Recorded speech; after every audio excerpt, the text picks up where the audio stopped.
Hello everyone, welcome to मेडेस। I hope आप लोग अच्छे होंगे, स्वस्थ होंगे।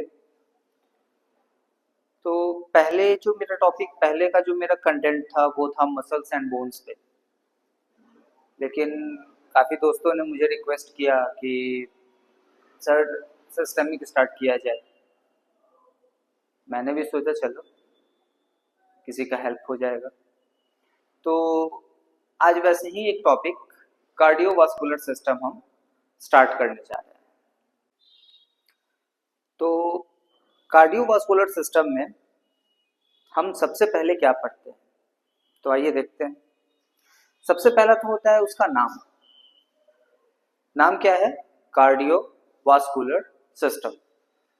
ये cardio cardio denotes to heart. Cardio को हम हार्ट बुलाते हैं। दूसरा हो गया आपका वास्कुलर। वास्कुलर यानी कि वेसल्स। वेसल्स वो जिससे ब्लड का फ्लो हमारे पूरे बॉडी में होता है, ब्लड का सर्कुलेशन हमारे पूरे बॉडी में होता है। और सिस्टम यानी कि हार्ट और वेसल्स जिससे जुड़ा हुआ जो एक सिस्टम होता है जिसे हम बोलते हैं कार्डियोवास्कुलर सिस्टम। अब कार्डियोवास्कुलर सिस्टम में आपके दो चीज आ रहे हैं। पहला आपका आ रहा है हार्ट और दूसरा आपका आ रहा है वेसल्स।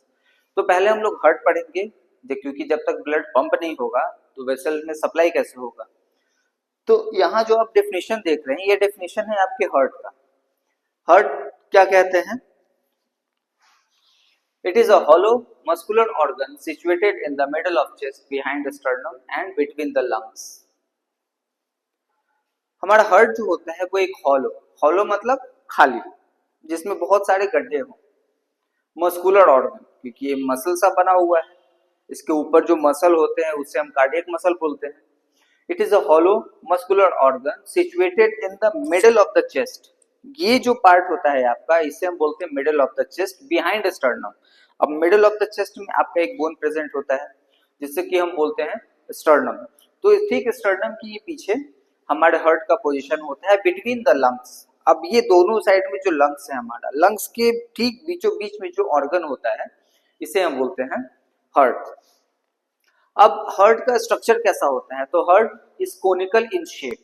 कोनिकल यानी कि यहाँ पर आप ये डायग्राम देख रहे हैं, इसका जो पोजीशन होता है वो थोड़ा बहुत कोनिकल होता है, ठीक ना। तो इसी तरीके का जो स्ट्रक्चर होता है जिससे हम बोलते हैं हार्ट। फिर हम बात करते हैं वेट की। तो मेल और फीमेल में जो इसका वेट है वो थोड़ा वैरी करता है। वैसे आप बहुत जगह पढ़िएगा, बहुत सारे ऐसे ऑर्गन्स हैं, बहुत सारे ऐसे बोन्स हैं जो मेल और फीमेल में थोड़ा वेरिएशन आता है। जैसे मेल में हार्ट का जो वेट होता है वो होता है 300 ग्राम, वही फीमेल में होता है 250 ग्राम। अब ऑब्वियसली मेल का जो हार्ट होता है वो फीमेल से बड़ा ही होता है।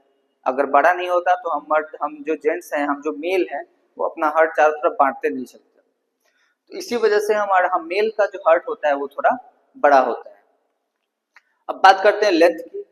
तो लेंथ इसका, ये लेंथ हो गया, ये डायमीटर हो गया। तो उस हार्ट का जो लेंथ होता है वो 12 सेंटीमीटर इंटू 9 सेंटीमीटर, ये आप नोट कर लेना। अब जो सबसे इंपॉर्टेंट चीज होता है वो होता है chamber of the heart. Heart में 4 चेंबर होते हैं। जो सबसे पहला होता है आपका जिसे हम बोलते हैं राइट एट्रियम, दूसरा होता है आपका लेफ्ट एट्रियम, तीसरा राइट वेंट्रिकल और चौथा लेफ्ट वेंट्रिकल। ये चारों जो पार्ट होते हैं, मतलब किसमें हमारे सुपीरियर वेना कावा और इंफीरियर वेना कावा से कौन सा ब्लड आके किस एट्रियम में गया, फिर वहां से लंग्स में कौन से एट्रियम से गया, फिर लंग्स में से आके किस एट्रियम में रहा, फिर वहां से किस एट्रियम में आके हमारे पूरे बॉडी में सप्लाई किया। तो इन चारों का एक अलग अलग रोल होता है। ये हम अभी थोड़े थोड़े में हम लोग स्टार्ट करेंगे। उसके बाद जो उन सभी के बीच में एक आपका छोटा सा आता है सेप्टम। हमारे हार्ट में 2 सेप्टम होते हैं। अब जैसे यहाँ पर आप देखो, ये हो गया आपका राइट एट्रियम, ये लेफ्ट एट्रियम। तो ये जो दोनों रीजन हो गया, ये हो गया आपका एट्रियल रीजन। इस एट्रियल रीजन को जो लाइन सेपरेट कर रहा है इसी को बोलते हैं हम सेप्टम। अब है ये एट्रियल रीजन में, तो इसे हम क्या बोल देंगे? इंटर एट्रियल सेप्टम, क्योंकि ये दोनों एट्रियम के बीच में है। यही लाइन इस एट्रियम को 2 पार्ट में डिवाइड कर रहा है, तो इसे बोल देंगे हम इंटर एट्रियल सेप्टम, जो राइट एट्रियम और लेफ्ट एट्रियम को सेपरेट कर रहा है। वही चीज ठीक आपका नीचे में भी है। ये हो गया आपका राइट वेंट्रिकल, ये हो गया आपका लेफ्ट वेंट्रिकल। अब इन दोनों वेंट्रिकल को जो बीच से डिवाइड कर रहा है इससे हम बोलते हैं सेप्टम। तो कौन सा सेप्टम? Inter ventricular septum. कितना देखेंगे, बाकी का वीडियो आपको नेक्स्ट पार्ट में देखने को मिलेगा। तब तक आप हमसे जुड़े रहें, पढ़ते रहें, समझते रहें और हमारा साथ देते रहें। Thank you.